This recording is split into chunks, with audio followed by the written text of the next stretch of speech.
সাব্রুম মহকুমার মনু বিধানসভার অধীন মনু বাজারে ভোটার অভিনন্দন যাত্রা কর্মসূচির অঙ্গ হিসেবে এক সভা অনুষ্ঠিত হয়।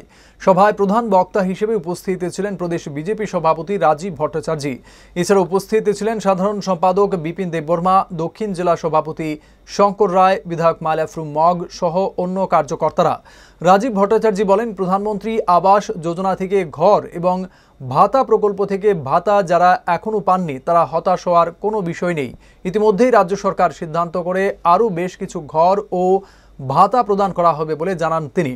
লোকসভা নির্বাচনে মনু মণ্ডলের ভালো ফলাফলের কারণে সকল ভোটদাতাদের অভিনন্দন জানান তিনি।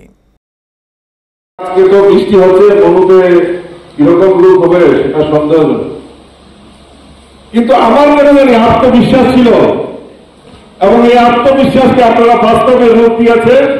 আজকে মনু মণ্ডল এই বৃষ্টির মতো আমার এই কার্যকর্তারা এখানে উপস্থিত করে মনু মণ্ডলের শক্তি সেটা দেখিয়েছে। আমার এখনো মনে আছে, এমনিতে মণ্ডল সভাপতি কিন্তু খুব অ্যাক্টিভ, কোনো কিছু প্রোগ্রাম দিলে ঘন্টা দুয়েক সময় দিলে সব অ্যারেঞ্জমেন্ট করে ফেলে। আপনার প্রশংসা করছি, আপনাকে দুর্বলতা করছি না।